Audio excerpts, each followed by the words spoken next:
Jai. Jai.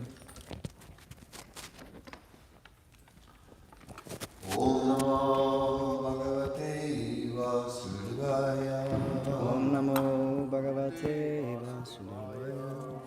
Om Namo Bhagavate Vasudevaya. Om Namo Bhagavate Vasudevaya. Om Namo Bhagavate Vasudevaya.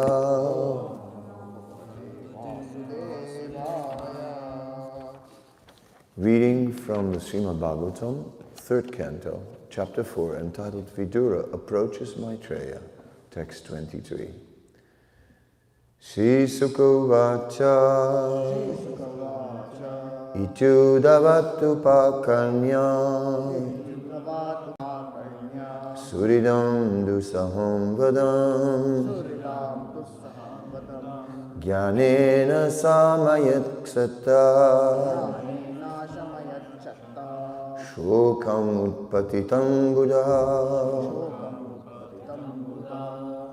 Shri Sukavacha Ityudavatu Pakanya Suridam Dusaham Vadam Jnanena Samayat Ksata Shokam Utpatitam Buddha. Shri Sukavacha Itudavatu Pakanya Suridam Dusaham Vadam Jnanena Samayat Ksata Shokam Utpatitam Buddha.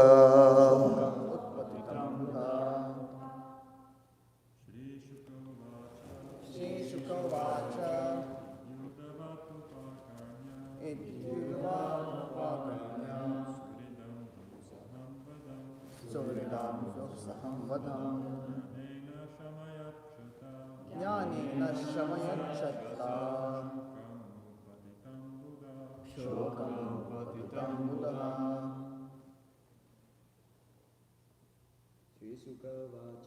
Shri Sukavacha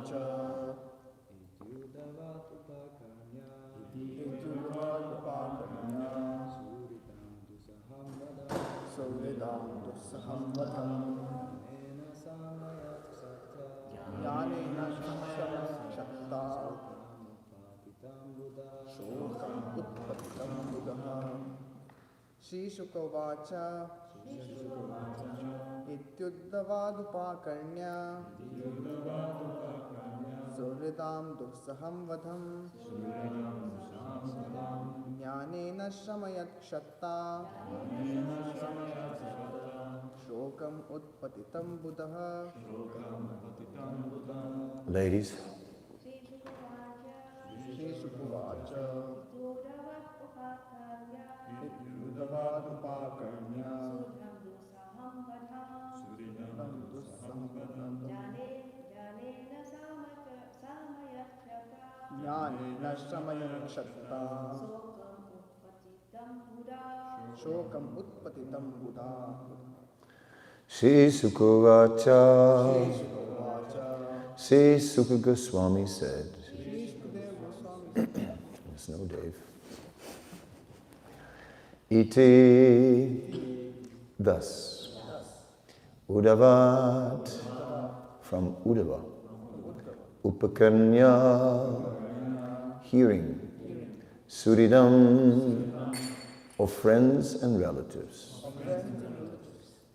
Dusaham, unbearable, Bhadam, annihilation, Jnanena, by transcendental knowledge, Asamayat, pacified himself, Ksata, Vidura, Shokam, bereavement, Utpatitam, arisen, Buddha, the learned. Translation. Sri Sukadev Goswami said, After hearing from Uddhava all about the annihilation of his friends and relatives, the learned Vidura pacified his overwhelming bereavement by dint of his transcendental knowledge. Purport. Vidura was informed that the result of the battle of Kurukshetra was the annihilation of his friends and relatives, as well as the destruction of the Yadu dynasty, and also the passing away of the Lord. All these hurled him into bereavement for the time being. But because he was highly advanced in transcendental knowledge, he is quite competent to pacify himself by enlightenment. As it is stated in Bhagavad Gita, due to our long association with bodily relationships, bereavement on account of the annihilation of friends and relatives is not at all astonishing, but one is to learn the art of subduing such bereavement with higher transcendental knowledge. The talks between Uddhava and Vidura on the topic of Krishna began at sunset, and Vidura was now further advanced in knowledge due to his association with Uddhava. Excuse me.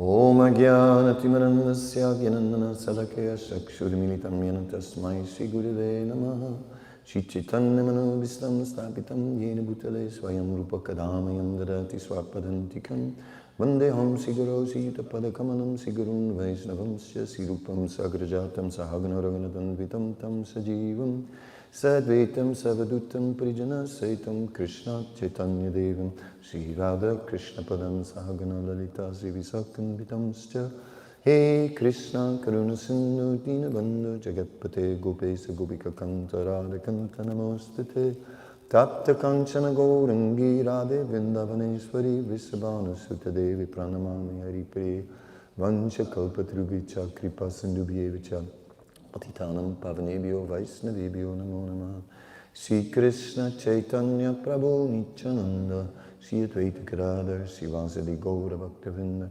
Hare Krishna Krishna Krishna Hare Hare Hare Rama Rama Rama Hare Hare.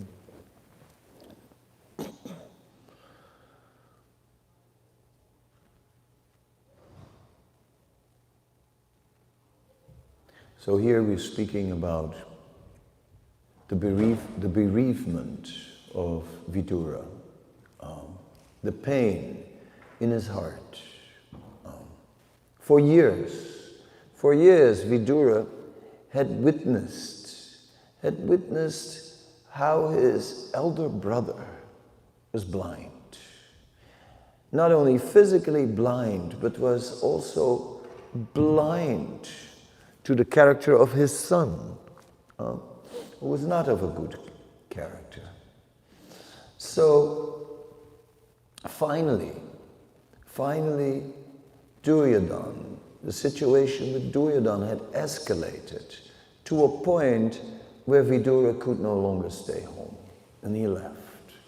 And then Vidura saw the result of what was already started in his presence. All that led to an all-destructive war, totally unnecessarily, due to Dhritarashtra's foolishness, due to Duryodhana's viciousness. The Pandavas were denied their rightful claim on the throne, and as a result, a war was fought with absolutely no sense.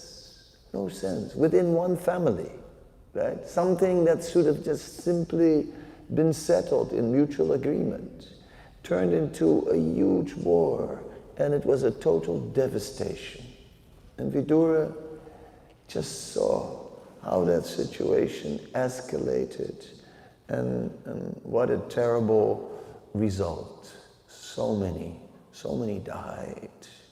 His family basically wiped out, and that was not everything. So many other great personalities of the time just all slaughtered in this war. And then after, as if that was not enough, then a whole situation comes about amongst the Yadus. And the Yadus, who were so exalted, who were just so special, who were really like extraordinary, these Yadus, they fought amongst each other, and somehow or other, accidentally, in an intoxicated state, also killed each other. And then, the worst of all, Krishna, the Supreme Personality of Godhead, had left this planet. So we can appreciate what kind of, how deep the bereavement, the affliction was in Vidura's heart. We can appreciate. This was not just something that came about in the moment. This was something that had been building up over years and had pained his heart for years to see, and now it had escalated. And then even Krishna disappeared. It left Vidura, first of all, in total separation from Krishna, which was a pure transcendental emotion. Second of all, it left Vidura in great sadness to see that what had become of his family, of great personalities like Bhishma, right? or the Pandavas. It was just such a situation. Vidura certainly must have experienced a tidal wave of emotions, an avalanche of emotions, something that would be described as an overpowering, overwhelming situation.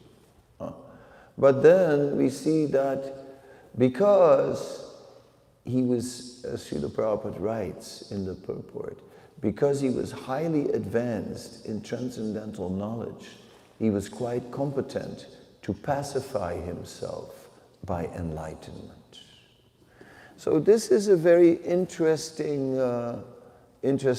dynamic, because we are also living in a turbulent world, and there's something happening every day. You know, if it's not this issue, it's that issue. If it's not this drama, it's not, then it's another one.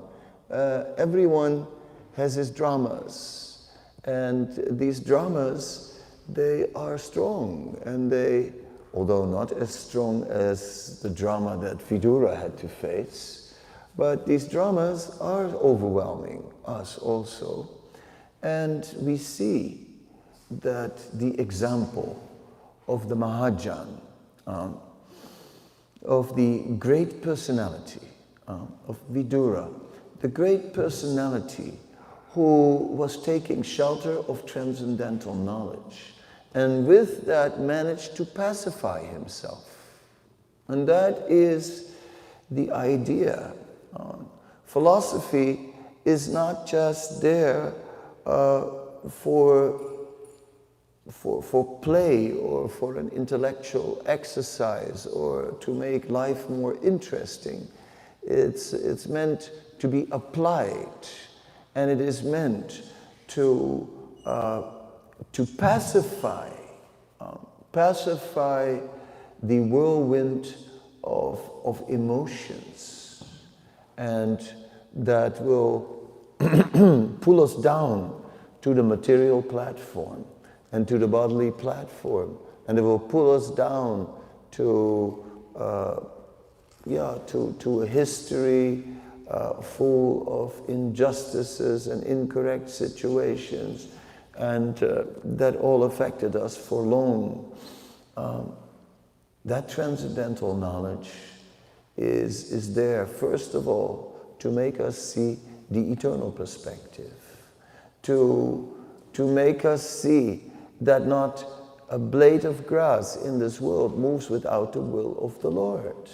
Maya jakshena prakriti suyate saracharam hetunanena kunteya jagat viparivartate. The Lord is the hetu, the Lord is the cause. And therefore understand that He is the controller and that everything goes on ultimately by the plan of the Supreme Lord. And that plan of the Supreme Lord is good because the Supreme Lord is all good. He's omnibenevolent. And therefore, even although sometimes some steps on the way are destructive, are problematic, are looking very bad, the end result is always beneficial because that is Krishna's purpose and He has no other purpose. In this way, Vidura was able to reason to himself. One might say pacifying oneself means to enter into a dialogue with oneself and with all the arguments that the mind throws up. This is too much. This is outrageous. This is not right. This is so many things. And yes, all these family members, they were killed. How is this possible? How can such a destruction take place? This is very unfortunate. Especially my dear brother, Dhritarashtra, right, was involved in this. And we can see that Vidura really had an attachment to Dhritarashtra because we see that after many, many years of pilgrimage, he returned. He returned to the palace to deal with Dhritarashtra and his false attachment and so on. So it showed he cared. He cared for his brother. So such deep feelings were there. What to speak of facing the disappearance of the Lord? What could be a greater disaster in one's life than to be in the presence of the Lord and then to experience the disappearance of the Lord? After that, who wants to live? Right? What is the purpose of life? But through transcendental knowledge, we can appreciate that the disappearance and the appearance of the Lord are not that the Lord comes into being and ceases to exist as everything material. Anything material comes into being, it grows for a while, it flourishes, it gives up some byproducts, it starts to dwindle and it ceases to exist. These are the sat avikar, the 6 transformations of anything material. But the Lord is aja, the Lord never takes birth, the Lord, He never disappears. The Lord is always present and can manifest Himself at any moment, if He so desires. If He so desires, the Lord can manifest Himself, and if He so desires, He can not manifest Himself. And ultimately, the experience of separation of the direct personal presence of the Lord is not changing the intimate relationship that every living being has with the Supreme Lord. And in that intimate relationship, the Lord is completely accessible because He's always present, not just as the super soul, but even in the heart of the Vaishnava. Krishna is personally there, acting from within the heart. So where is a question that is at any time not accessible? It is rather our own material conditioning, our false ego, that creates a distance. If there is a distance between us and the Lord, then the distance corresponds with the measurement of our false ego. So if we feel Krishna is very far, then that would be the case. Of course, yet we see that the great pure devotees are overwhelmed by feelings of separation from Krishna. And the great and pure devotees, they have a desire to see Krishna face to face as well. Even although they know that Krishna is always present, still they cannot tolerate not to see Krishna face to face. So therefore, they want to see Krishna face to face. Although they know that actually Krishna is always there. Nonetheless, when Krishna moves on, they cannot tolerate. So there are two perceptions of Krishna's disappearance. A mundane perception where Krishna, avajanati mammuda, manusimtanamastitaha, to think that Krishna has taken shelter of a human form, that he takes birth and that he dies and so on. And this is refuted. Right? And Vidura certainly could see beyond this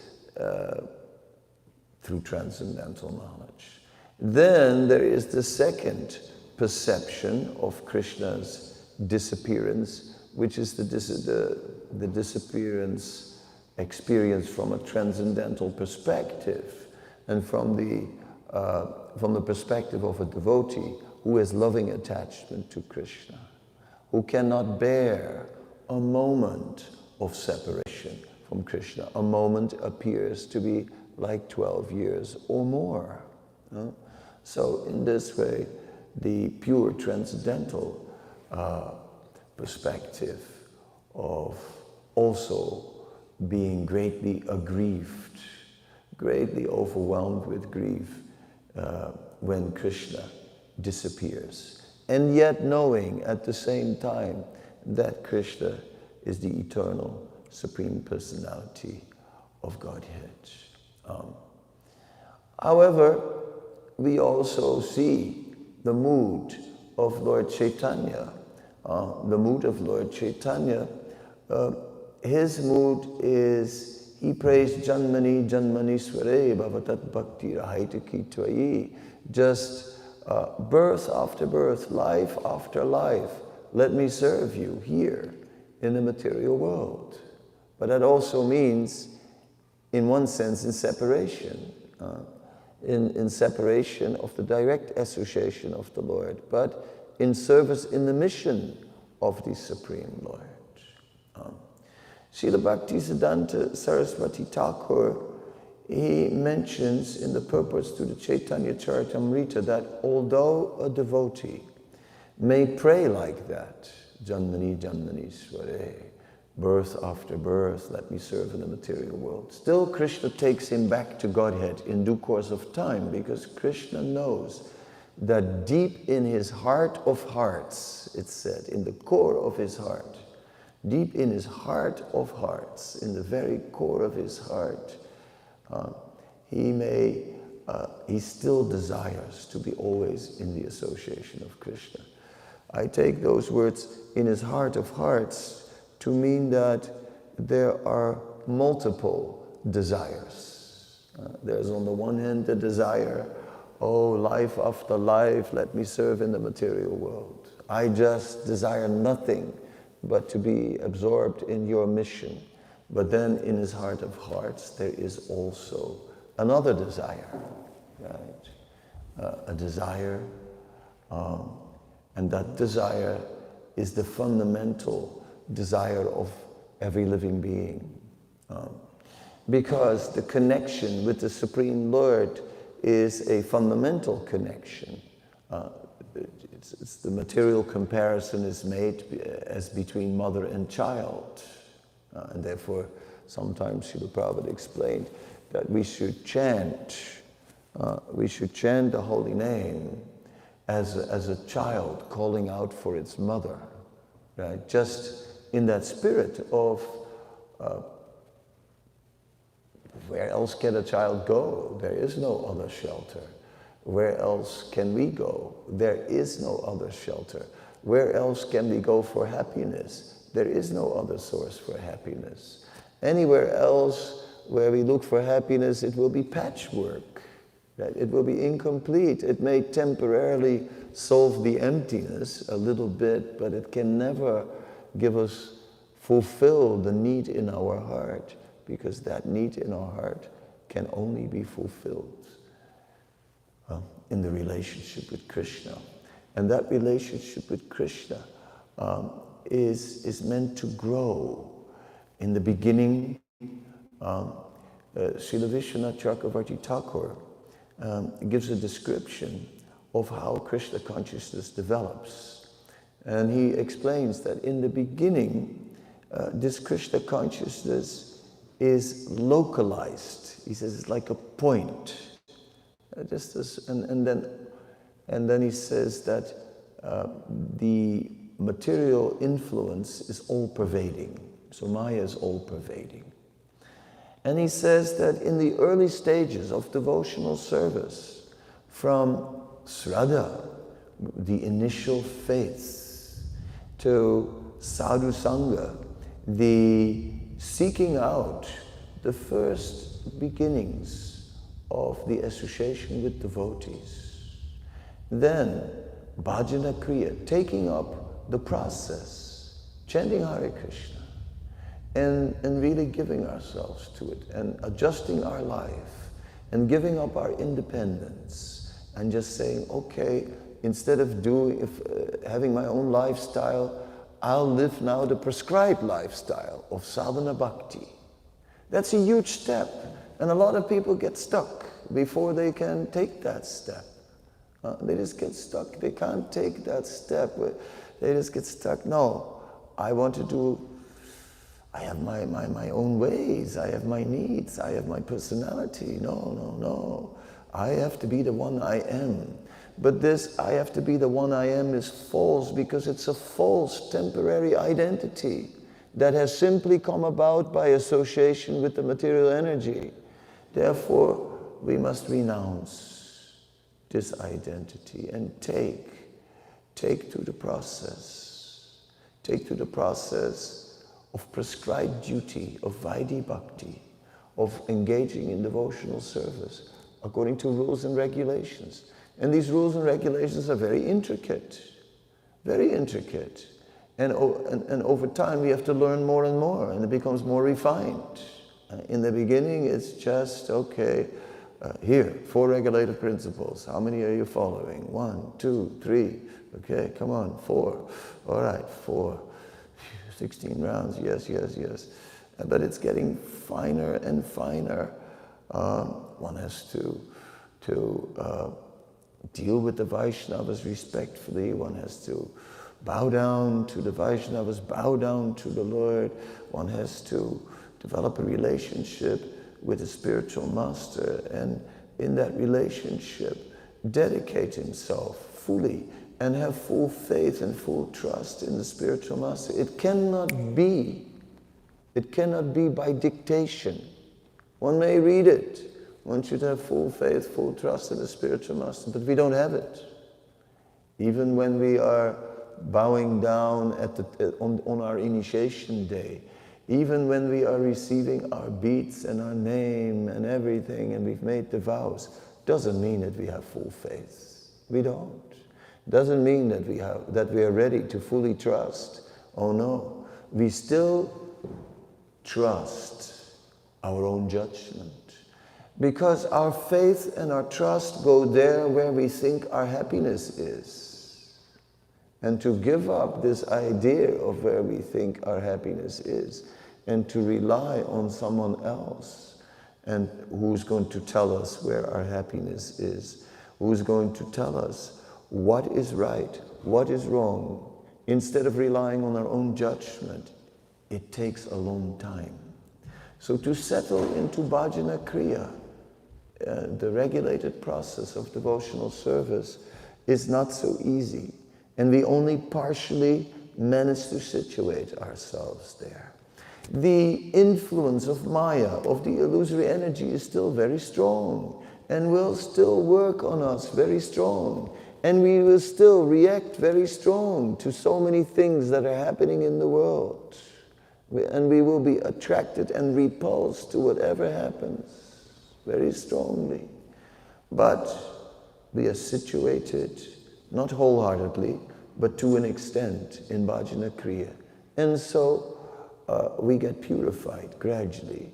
And anartha nivriti takes place. The anarthas are gradually being removed. Our attachment to lusty, greedy, angry activities, illusory activities, madness and envious activities are gradually diminishing.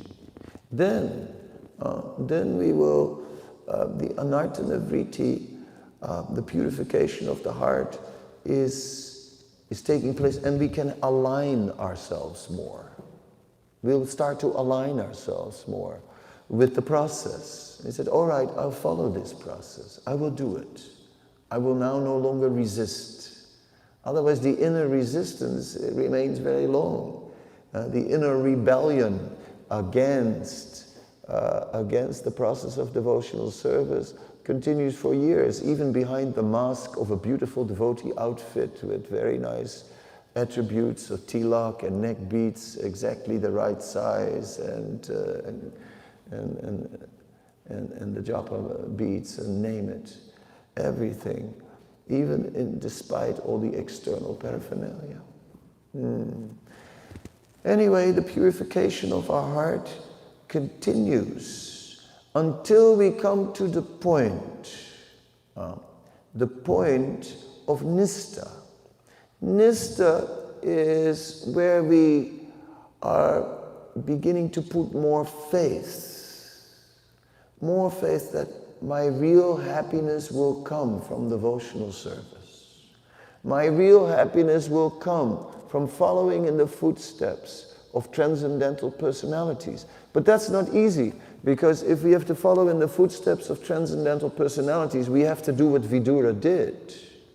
In Vidura, he was bereaved, overwhelmed with terrible feelings. And the cause of his situation was indeed worse than anything we ever went through, right?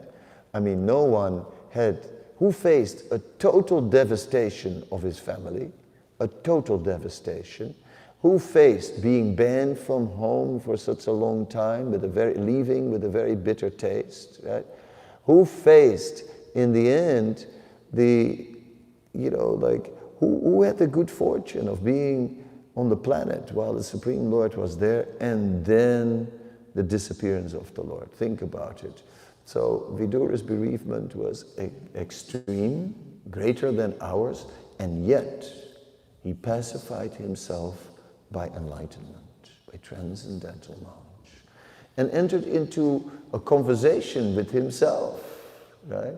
Started to speak to his own, his own feelings, addressed them. Why are you feeling so upset? Why are you so upset? Why are you still disturbed about how Duryodhana treated you? Why are you now saying, I was right that I was disturbed, right? That Duryodhana treated me like this? Because, after all, Duryodhana, his behavior caused the whole destruction of the whole family. See? Yes. So I was right. No, not right to be upset about it. Duryodhana might have been wrong, but not right to be upset about it. Because on a transcendental platform, there is no need to be upset about anything. On the transcendental platform, on the Uttama Adhikari platform, everything is perfect. No need to be upset. On the Uttama Adhikari platform, one becomes soft. In the Kanista Adhikari stage, the stage of weak faith, where one's faith that if I simply live my life as a devotee according to the directions of the great acharyas, if I simply live my life this way, then everything, sarva karma krita hoy, then all good will come in my life. No, that in the Kanista, in the Kanista, I'm not so sure. I am who I am not just anybody. I am somebody. I have my qualifications. Sarvopadi vinirmuktam tatparatvena nirmalam risikesha sevanam bhakti uchate. No. All these are upadis. All these are identifications with the material energy. Give them up now. Janmaiswarya sruta srivir edamana madapuman. Ideas about birth, about, I was born many years before your mother was born. Do you realize that? And so on. No, that's janma. That is consideration of janma. Aisvarya. I'm not an ordinary person. Do you realize who I am?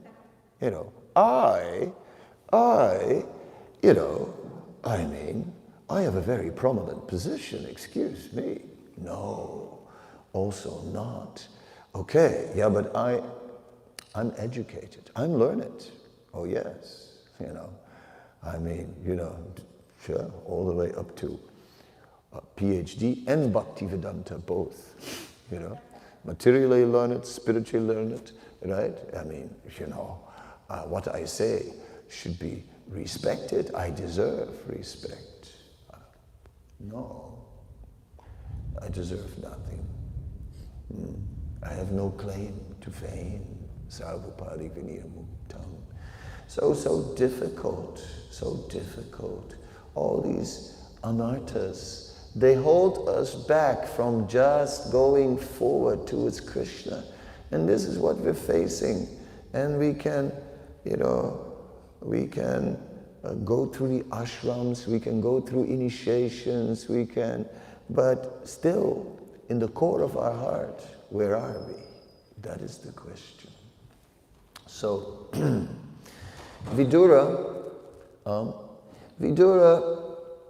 was deep in transcendental knowledge. And he had gained in the association of Uddhava. In the association of Uddhava, Vidura had seen not only the transcendental knowledge as it explained in scripture, but he had seen how that transcendental knowledge had fructified in Uddhava's heart. How Uddhava had become full of love. And even more so than Vidura himself. Vidura felt greatly purified in the association of Uddhava. And that he carried with him also. Therefore his knowledge of transcendence was not just book knowledge, not just philosophy, but it was realized. It was vigyan. It was not just gyan, it was realized knowledge. Because by the association of a more realized Vaishnava, we can also gain something. It is described in the nectar of devotion as shadow attachment. That in the association of a great devotee, one's Krishna consciousness gets a lift. One goes up. And one also feels more Krishna conscious. And in this way, it is as if we are borrowing from the Krishna consciousness of another person. It is the shadow reflection of the Krishna consciousness of the superior Vaishnava that may reflect in a junior Vaishnava. And it said, so in the association of the more advanced devotee, immediately one becomes more inspired. One's heart changes. One gets a deeper inspiration in Krishna consciousness. Go away, fly. One gets a deeper inspiration in Krishna consciousness. Yes. And then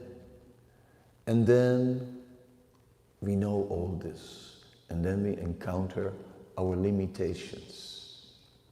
Then we encounter our limitations. Sooner or later, all of us are encountering our limitations in Krishna conscious, where we know we should be more Krishna conscious than we are. And we have to admit that we are not. And then what? And yes, there's only so much purification we can handle. And yes, only so much surrender we can handle. And only so, like I said, I'll go preach in many places on the planet, but I'm not going to Antarctica. No way. I'll say, forget it. I'm not going to save the Eskimos. Send somebody else. Maybe Mahavishnu Swami will go, although he likes warm weather too. But he is more surrendered than me. I wouldn't go there. Too cold. Forget it. I don't do it. I have my limitations. That's only one example. So many situations are not always easy. Serving in New York is not so easy. This temple is a temple with amazing potential, with wonderful deities that manifest themselves in a very potent way. And yet,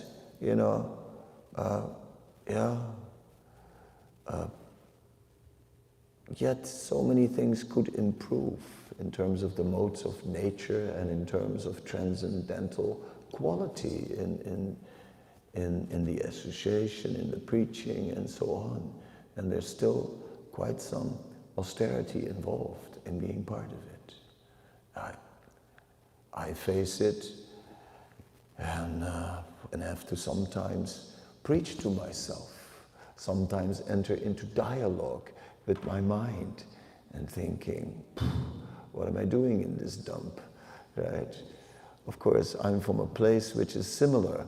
It's also a dump. Amsterdam, another name for Amsterdam is Amsterdump, right?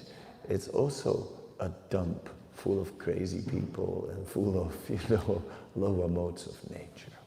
So we struggle in our service. And sometimes we battle with our minds, with our hearts. We are like Vidura, getting bereaved by what's happening. It is too much. But like Vidura, we are meant to act like Vidura and take shelter of this transcendental knowledge. That's it. And to correct ourselves and to preach to ourselves and tell ourselves, don't be so upset about this. That's not transcendental. Come on, let it go now. These feelings, don't go into it.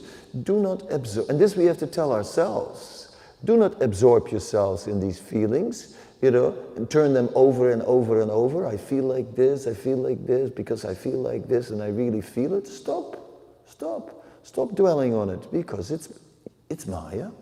And it's not, feelings are arising from material attachment. Do not identify. Move on. This is our duty, to preach to ourselves, tell ourselves, move on, focus on your service, focus on your sadhana, focus on reading, and live by it. And become sarvopadi vinirmuktam, become free from all designation. And in this way, gradually, the material influence can diminish. And in Nistha, we see that the material influence is diminished and the spiritual influence is growing.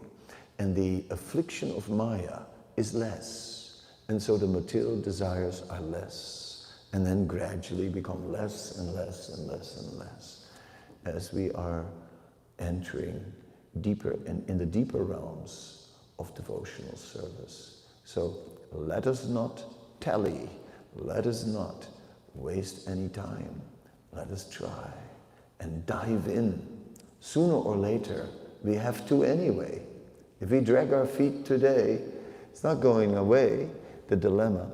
We still have to dive in to the platform of full surrender. Let's just do it now. And just forget about the hesitation. And where we cannot fully surrender, let's dive fully into the purification. Seriously. And in this way, gradually become more qualified. Thank you very much. Any questions or comments?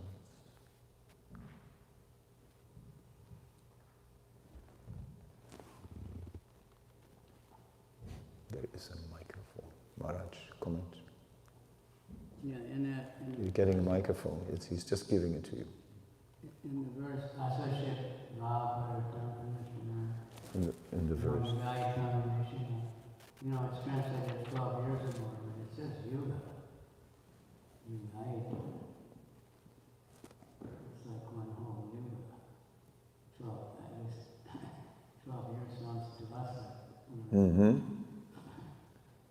Yugyaitam nimisya saksusa pravisayam sunjaitam jagatsam. Yeah, I agree. How can you get, what does it require to get feelings of separation? Say that again, Maharaj. What, you know, we say that feeling separation is the highest thing. It's nice. What is required in order to feel separation? Feelings of separation are, if they are in relation to Krishna. It is natural that every living being becomes attached, because by constitution we are never independent. We are part of a greater whole.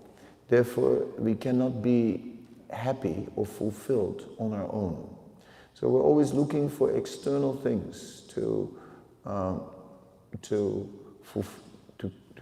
help us in our happiness. Then we feel separation from so many material things that give us pleasure. That kind of separation doesn't help us. But when the attachment shifts to Krishna, and we start to feel separation from Krishna and from Krishna's devotees and from transcendental activities, that kind of separation is beneficial because it leads to happiness, although that the experience of that separation can also be intense. When the separation is deep, like in the case of the gopis, Radharani, such great pure devotees who are full of love for Krishna and who feel separation to a point where even when their eyes blink and they cannot see Krishna for a moment, that is too much for them. That separation looks like too much. We see descriptions how the residents of Vrindavan almost die in separation of Krishna. But on that pure transcendental platform, the point is that the separation then causes remembrance, causes meditation on Krishna. And that meditation is then so deep.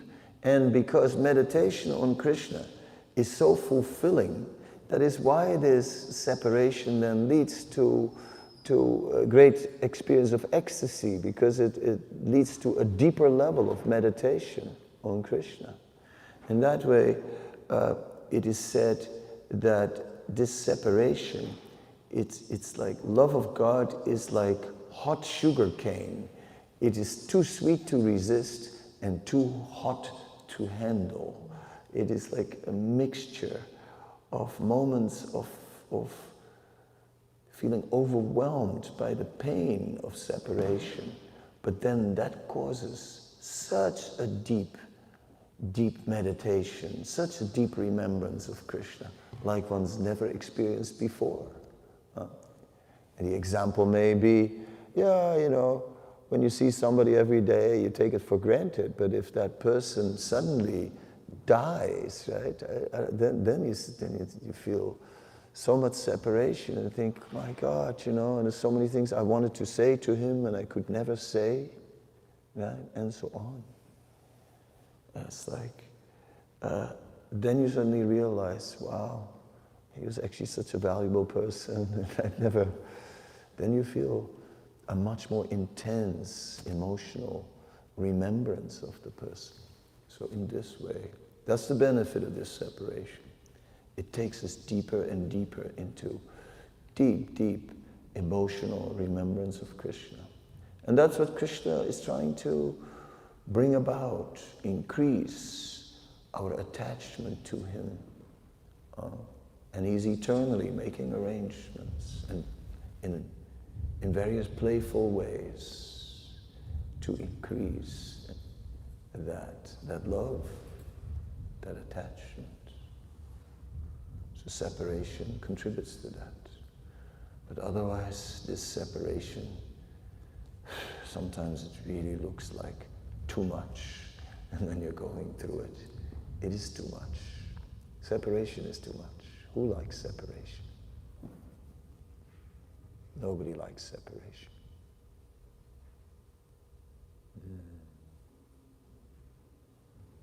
Yes.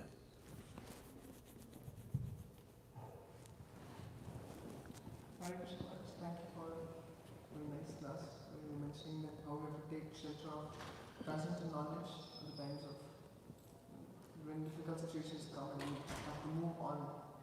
My question is, sometimes we see the difficulties or challenges which comes in our life, they are more than what we can handle. Then, in my personal life, I've seen that sometimes the situations can be so tough that we don't know whether we have to endeavor in fixing the situation or should we just be renounced and chant Hare Krishna and let Krishna handle. And the more we try to fix, it just gets worse. So how do we know what to do in that situation? I think it's very important in our life to not face the situation alone. And this is gradually developing. Sadhu Sangha or association with devotees is not just a matter of living with devotees and under one roof. That's a big step when you live with the devotees under one roof. But it means to develop real relationships with the devotees, right? Real relationships based on service, based on proper etiquette, based on respect, based on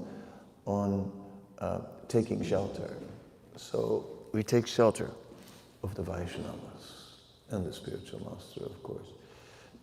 In this way, we can resolve dilemmas in the association of the Vaishnavas. We ask them for advice. We ask them for. Sometimes we need the support of the Vaishnavas. We need, in this way we can face it, even when the circumstance is too much. But together we can do it. Because we're not doing this alone, and we're not the only ones. I mean, what you're describing sounds familiar to me, right? And I saw one cartoon which I liked, and it shows all these people sitting, and these people, they are hiding their most private thoughts from each other. And above the heads, you see the thought bubbles, and you see what's in the thought bubbles, right? And we see that in these thought bubbles, it's all the same. All the thought bubbles are the same, but they're all hiding it from each other, right? So in this way, our problems are not unique. Our struggles in spiritual life are not at all unique. And so as soon as we reveal our mind and share with the devotees, we'll get shelter there. We get shelter. We get relief, we get shelter, we get inspiration, and we can again take to the transcendental platform and forget our affliction by these material circumstances and just go. Focus on Krishna. And Krishna is all blissful. Thank you. Okay, the very last one because it's past 9. Yeah. Thank you. You're getting the mic. Thank you so much for the class, Guru Maharaj. Although you explained about taking shelter of transcendental knowledge, would you like to elaborate a little bit more how to shelter of transcendental knowledge, I have any ideas. Can you elaborate more in a way of like practical application? Take shelter of transcendental reading or In the beginning, we are in Vaidhi Bhakti. And the Vaidhi means acting in devotional service according to rules and regulations. These rules and regulations are very intricate, and we are embracing them more and more, and it will become more and more refined. And so it's a learning process. It's not so quick that one just captures that. And even after 20, 30, 40, 50, years or more, it may still not end the learning curve of going deeper into embracing the process of purification. And that's what it's about. Taking shelter of transcendental knowledge is, in all its refinement of etiquette, is a big challenge. But over time, we try more and more to embrace this and to find out more. Like the Nectar of Devotion is a book which describes a lot, about the finer points of devotional service. Bhagavatam describes a lot. Caitanya Charitamrita is full of intricate dealings between Vaishnavas and so on. Today we are focusing on Vidura, and we're learning from Vidura. And if we compare ourselves to Vidura, we cannot say that we have a crisis of the magnitude like Vidura has. It's just the whole Kurukshetra war just happened, and his family is slaughtered in the middle of it, and the Supreme Lord left. So in this way, we look at Vidura and think deeply about Vidura. Pray to Vidura. Think, like in the lecture, I was trying to show a little bit of maybe what kind of inner dialogue Vidura might have had to have with himself, And we have to start our inner dialogue based on preaching to ourselves, based on the standards of the scripture, and so that we can start embracing them. Because we can read them, doesn't mean we can embrace them. It's one thing reading them, one thing knowing, but embracing them, that is the difficult part. In our hearts, that's where the difficulty comes. We hear, we know, but do we embrace this transcendental knowledge? That is the challenge. Well, good luck. I'm working on it. Thank you very much. Srila Prabhupada Ki Jai.